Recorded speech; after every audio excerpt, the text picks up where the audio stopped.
mentioned something here, Mark and Ruth, that like on the personal reason too, I think it is really interesting. I almost forget to think about this. Like my parents are Brazilian and they fled Brazil because of a military dictatorship.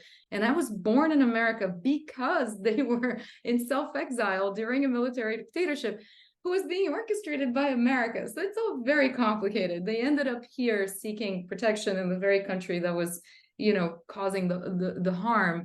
But it is very interesting to think that that is not the only reason, especially right now. It is, you know, obviously there's still tyranny and there's still autocracy and oppression blatantly, but I think with the climate crisis situation, we're gonna see a lot of change in how immigration is happening. And I do like to quote, you know, Biden's inaugural address, which he doesn't follow this, but we like to remind him that he said it, which is that we have to lead not by the example of our power, but by the power of our example. And it's really important for the United States to do that and for us to be activists to try to get our country to lead by the power of its example. So that's another really high motivation for HIAS and the people that work with us. And I'd also like to say one thing about the sculpture in terms of what you know, how it can be even more effective. Like right now it's in Boston, which is great, and it's a way to really, I think, promote activism and speak to the people that already support us. But I'd like to see it go to other places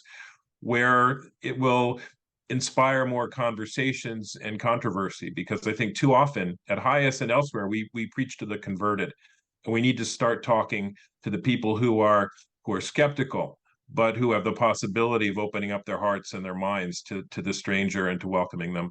And I think that's where, you know, we can use art to promote that.